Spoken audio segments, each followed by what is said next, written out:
برصغیر پاک و ہند کے مختلف شعبوں میں بے پناہ ٹیلنٹ دیکھنے میں آیا۔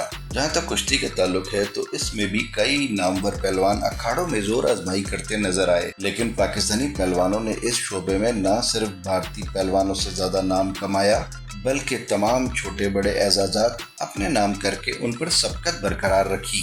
قیام پاکستان سے قبل فن پہلوانی کو عروج بخشنے والے برصغیر کے عظیم پہلوان گھرانے کے غلام بخش اور دی گریٹ گاما نے رستم زماں، جبکہ ان کے چھوٹے بھائی امام بخش نے رستم ہند کا ٹائٹل حاصل کیا۔ کشمیر سے تعلق رکھنے والے اس پہلوان گھرانے نے کئی نامور پہلوان متعارف کروائے، جن میں گاما کا داماد اور بھتیجا منظور حسین اور بھولو پہلوان، اعظم پہلوان، اسلم پہلوان، گوگا پہلوان اور اکی عرف اکرم پہلوان شامل ہیں، جبکہ اسی خاندان کے ہونہار سپوت زبیر عرف جھارا پہلوان، جنہوں نے جاپانی پہلوان انوکی کے ہاتھوں اپنے چچا اکرم عرف اکی پہلوان کی بدترین شکست کا بدلہ لینے کے لیے اکھاڑے کا رخ کیا۔ جھارا پہلوان رستم ہند معروف اچھا پہلوان کا بیٹا، یاسین پہلوان کا بھانجا اور دی گریٹ گاما کا نواسا تھا۔ عظیم پہلوان the great Gama Imam Bakhsh اور ان کے داماد و بھتیجے منظور احمد عرف بھولو اور ان کے خاندان کے دیگر پہلوانوں نے پاکستان میں کشتی کا سنہرا دور گزارا۔ امام بخش کے بیٹے بھولو برادران ان عظیم پہلوانوں کی آخری کڑی تھی۔ قیام پاکستان کے بعد پاکستان کا رخ کرنے والی اس پہلوان فیملی نے کشتی کے فروغ کے لیے اہم کردار ادا کرتے ہوئے کئی نئے پہلوان تیار کیے۔ دیکھتے ہی دیکھتے لاہور کے بعد صوبہ پنجاب کے صنعتی اور زرعی علاقے گوجرانوالہ میں کشتی کی مقبولیت اتنی بڑھ گئی کہ گوجرانوالہ کو پہلوانوں کا شہر کہا جانے لگا۔ اس شہر کی گلیوں میں پہلوانی کی تاریخ بکھری پڑی ہے۔ یہاں شاید ہی کوئی ایسا محلہ ہو جہاں کے بچوں نے اکھاڑے کی مٹی نہ چکھی ہو۔ اب یہ جانتے ہیں کہ دی گریٹ گاما اور بھولو پہلوان کے خاندان نے اکھاڑے کا رخ کیا کیسے۔ غلام بخش عرف دی گریٹ گاما پہلوان کی پیدائش 22 مئی 1878 کو بھارتی شہر امرتسر کے جیووال نامی گاؤں میں ہوئی۔ گریٹ گاما نے 7 سال کی عمر میں ہی اکھاڑے میں جانا شروع کیا اور وہیں انہوں نے کشتی کی داؤ پیچ کو بغور سمجھا اور سیکھنا شروع کیا۔ 17 سال کی عمر میں دی گریٹ گاما 7 فٹ کے گبرو نوجوان کا روپ دھار چکے تھے۔ 1910 میں بھارتی شہر الہ آباد میں گاما پہلوان اور اس وقت کے رستم ہند کے ٹائٹل ہولڈر رحیم بخش سلطانی والا کے مابین مقابلہ ہوا تو گاما نے اپنا مشہور دھوبی پٹکا لگا کر رحیم بخش سلطانی کی پسلی توڑ کر اسے رستم ہند کے ٹائٹل سے محروم کر دیا۔ یہاں سے دی گریٹ گاما کی جیت کا سفر شروع ہوا۔ اب تو دی گریٹ گاما کی تمام تر توجہ دنیائے کشتی کے سب سے بڑے اعزاز ورلڈ چیمپئن یعنی رستم زماں پر مرکوز تھی۔ تاریخ کے ورق پلٹنے سے ستمبر 1910 میں ہونے والی اس یادگار کشتی کے بارے میں پتہ چلا کہ جب دی گریٹ گاما پہلوان لندن پہنچے تو انہیں دنیا کے بڑے پہلوانوں کے مقابلے میں شرکت کی اجازت ہی نہیں ملی، جس کے بعد گاما پہلوان نے ایک تھیٹر کے باہر رنگ لگا کر تمام پہلوانوں کو خود سے مقابلہ کرنے کا چیلنج دے ڈالا۔ جو پہلوان بھی انہیں ہرائے گا گاما اس پہلوان کو 500 پاؤنڈ انعام دے گا۔ تاہم عالمی مقابلے میں حصہ لینے والے 8 پہلوانوں سے مقابلہ ہوا اور انہیں ہرانے کے بعد بالآخر پولش پہلوان زبسکو نے یہ چیلنج قبول کر ہی لیا۔ یہ بات بھی مشہور ہے کہ چیلنج قبول کرنے کے بعد نہ جانے کیا وجہ ہوئی کہ عین مقابلہ شروع ہونے سے پہلے زبسکو نے مقابلہ ملتوی کرنے کی درخواست کر دی اور زبسکو مقابلے سے غیر حاضر رہا، لہذا منتظمین نے قوانین کے مطابق ناک آؤٹ کی بنیاد پر دی گریٹ گاما کو فاتح قرار دیا۔ گاما پہلوان اور زبسکو کے درمیان دوسرا مقابلہ 1928 میں انڈیا کے شہر پٹیالہ میں ہوا۔ اس مقابلے میں دی گریٹ گاما نے سنسنی خیز مقابلے کے بعد زبسکو کو دھول چٹائی اور سونے کی بیلٹ کے ساتھ رستم زماں کا ٹائٹل بھی اپنے نام کر لیا۔ اس وقت دی گریٹ گاما کی مقبولیت کا یہ عالم تھا کہ اپنے وقت کے مشہور مارشل آرٹ ہیرو بروس لی بھی گاما پہلوان کے فینز میں شامل تھا۔ دی گریٹ گاما کی وفات کے کئی برس بعد مقبولیت کے ریکارڈ توڑنے والے مشہور ویڈیو گیمز स्ट्रीट फाइटर में ड्रोन मिस्टर नामी ताकतवर रेसलर का किरदार भी गामा पहलवान से ही मुतासिर होकर तैयार किया गया था। क़याम पाकिस्तान से कबल कुश्ती के साथ साथ मारूफ पहलवानों में वजन उठाने का मुकाबला भी आम था। उसी तरह के एक मुकाबले में दी ग्रेट गामा ने 1200 किलो वजनी पत्थर उठाने का एजाज अपने नाम किया, जो ताहाल नाकाबिले शिकस्त है। भारतीय अखबार टाइम्स ऑफ इंडिया के मुताबिक वो वजनी पत्थर बाद में म्यूजियम की जीनत बना दिया गया। यकीनन आप भी मेरी तरह इतने ताकतवर पहलवान की ताकत का राज जानने के लिए बेचैन होंगे, तो जरा ध्यान दीजिए। दी ग्रेट गामा की यौमिया खुराक 10 लीटर दूध पीने के अलावा आधा किलो मक्खन, 6 देसी मुर्गे, 4 किलो फल और 1.5 पाउंड बादाम थी।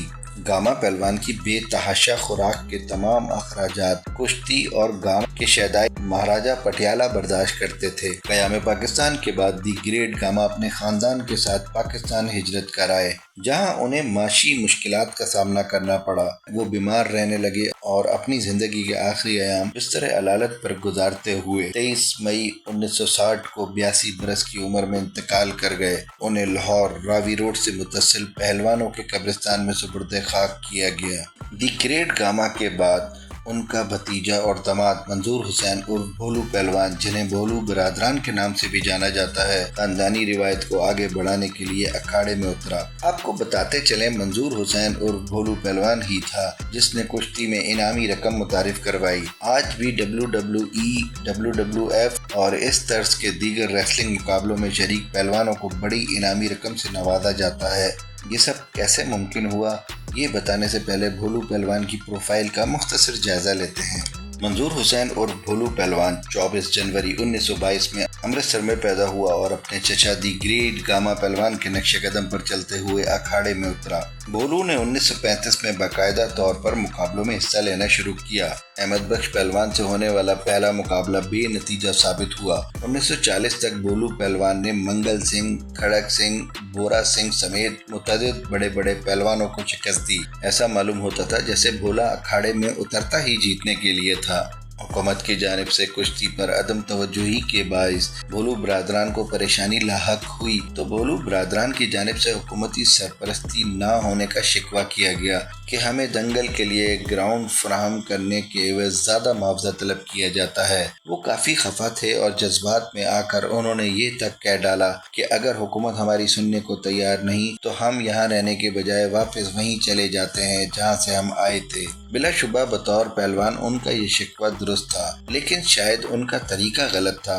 वापस भारत जाने के उनके बयान से बहुत से लोग नाराज हुए और उन ही एतराज़ात पर साबिक सदर ज़िया उल हक ने भोलू फैमिली के भारत जाने पर पाबंदी आयद कर दी। क़याम पाकिस्तान के वक्त रुस्तम ज़मादी ग्रेट गामा पहलवान की पाकिस्तान हिजरत का सुनकर उस वक्त के भारतीय वज़ीर आज़म पंडित जवाहर लाल नेहरू ने भी भोलू को पाकिस्तान जाने से रोका, लेकिन वो ना माना और पाकिस्तान आकर अपने चचा की तर्ज पर लाहौर रावी रोड पर ही वाक़े दाता दरबार से मुतसिल मोहनी रोड पर अखाड़ा कायम करके नौजवान पहलवानों की तरबियत शुरू की। कराची में कुश्ती की बढ़ती हुई मकबूलियत और सरगर्मियों के पेश नज़र भोलू पहलवान ने खानदानी रिवायत को आगे बढ़ाते हुए कराची का रुख भी किया। 1948 में भोलू पहलवान ने कराची के गुंजान इलाके पाकिस्तान चौक पर दारुस सेहत के नाम से अखाड़ा कायम किया, जो आज भी भोलू के अखाड़े के नाम से मशहूर है।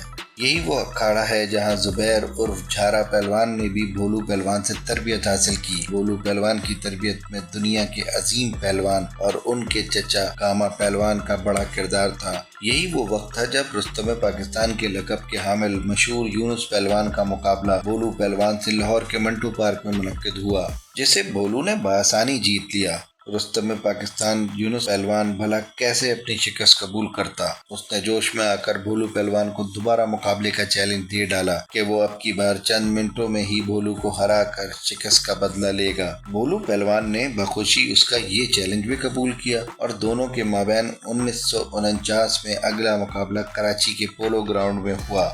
यूनुस का कहा गलत साबित हुआ और भोलू पहलवान ने इस बार भी यूनुस को चंद लम्हों में ही चित करके रुस्तम पाकिस्तान का एजाज अपने नाम कर लिया। उस कुश्ती के मेहमान खुसूसी उस वक्त के गवर्नर जनरल ख्वाजा नाजिमुद्दीन थे, जिन्होंने भोलू पहलवान को रिवायती गर्ज पेश किया, जबकि 1962 में सदर अयूब खान ने भोलू पहलवान को सदारती तमगा बराए हुस्न कारकर्दगी से भी नवाजा।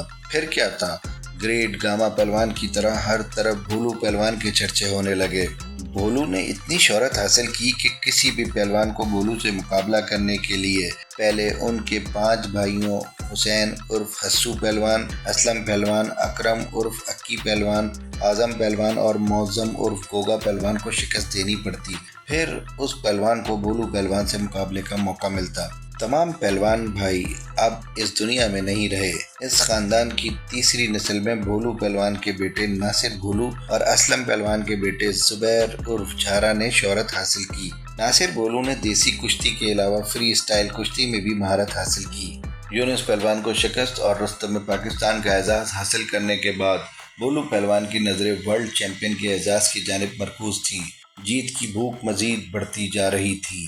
जब सूरत हाल कंट्रोल से बाहर हो गई तो 1953 में भोलू पहलवान ने उस वक्त के आलमी चैंपियन अमरीकी पहलवान लुफेंस और भारतीय पहलवान दारा सिंह को भी कुश्ती का चैलेंज दे डाला। लेकिन जीत की खोज में भूखे शेर की तरह दौड़ते भोलू पहलवान का चैलेंज कबूल कौन करता। भोलू पहलवान को इतनी आसानी से सुकून कहाँ आना था।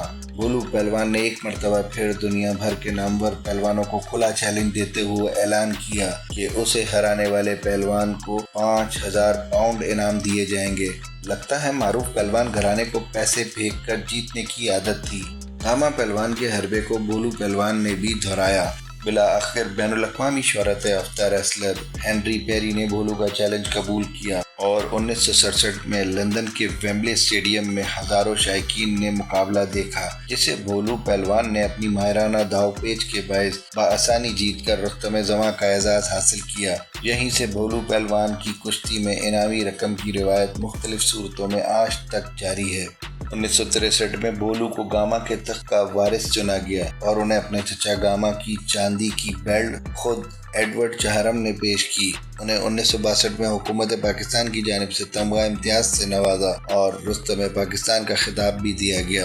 भोलू पहलवान के बाद मस्कूरा खानदान के कई पहलवान अखाड़े में आए, लेकिन ज़्यादा अरसे टिक न सके। दी ग्रेट गामा को हमेशा ऐसे पहलवान की तलाश रही जो खानदान की रवायत को आगे तक जारी रख सके। उसी वक्त एंट्री होती है अपने कैरियर में 50 नाकाबिले शिकस्त कुश्तियां लड़ने वाले जुबैर उर्फ झारा पहलवान की, जिसने अखाड़े में उतरकर फख्रे पाकिस्तान और रुस्तम पाकिस्तान जैसे खिताबात अपने नाम किए। झारा पहलवान 1960 में लाहौर में उसी पहलवान घराने में पैदा हुआ। वो असलम पहलवान का बेटा, भोलू पहलवान का भतीजा, इमाम बख्श गामा पहलवान का पोता और कुल्लू पहलवान का नवासा था। यही वजह थी कि सबको ही झारा पहलवान से बहुत सी उम्मीदें वाबस्ता थी। भोलू पहलवान के वालिद इमाम बख्श रुस्तम हिंद ने ही अपने भतीजे जुबैर को अखाड़े में उतारने का फैसला किया।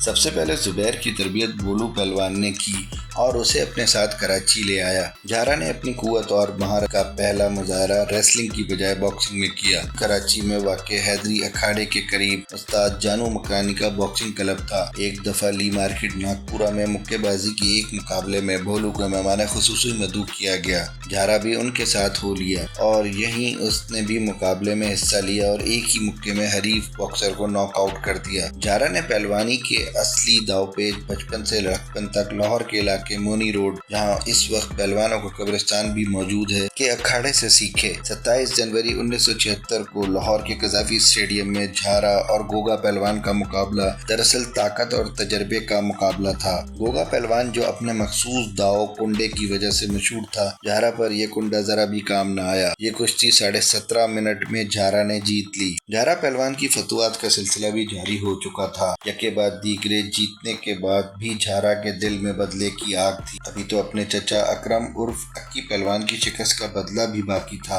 लिहाजा झारा ने भी 16 जनवरी 1976 को दुनिया में किसी भी जगह अनोखी पहलवान को मुकाबले का चैलेंज देते हुए जीत की सूरत में 5 लाख रुपए इनाम की पेशकश करते हुए गामा और भोलू का हरबा आजमाया। यहाँ ये बताना भी जरूरी है कि मशहूर जापानी पहलवान अनोखी की पाकिस्तानी पहलवान घराने से खास उनसियत थी। वो अक्सर पाकिस्तान का दौरा करते तो अपना ज्यादातर वक्त उसी पहलवान घराने के साथ गुजारते। अनोखी असलम पहलवान के पोते और झारा के भतीजे आबिद हारून आबिद को अपने साथ जापान ले जा चुका है, जहां आबिद ने तालीम के साथ पहलवानी तरबियत भी हासिल की। اس کے علاوہ انوکھی پہلوان نے ناصر بھولو کو بھی اپنے ساتھ جاپان لے جا کر وہاں ٹریننگ دینے کی پیشکش کی تھی، لیکن ناصر بھولو نے ان سے معذرت کر لی۔ کشتی سے وابستہ بھولو فیملی کے سپوت ناصر بھولو نے بھی متبادل روزگار کے حوالے سے شوبز میں انٹری دیتے ہوئے بطور ہیرو فلم میں کام کیا۔ انہیں پڑوسی ملک سے بھی اداکاری کی پیشکش ہوئی، لیکن وہ اپنے پہلوان خاندان کی سخت مخالفت کی وجہ سے اداکاری جاری نہ رکھ سکے۔ ناصر بھولو نے 1985 میں الیکشن میں بھی قسمت آزمائی کی، لیکن وہ ناکام رہے۔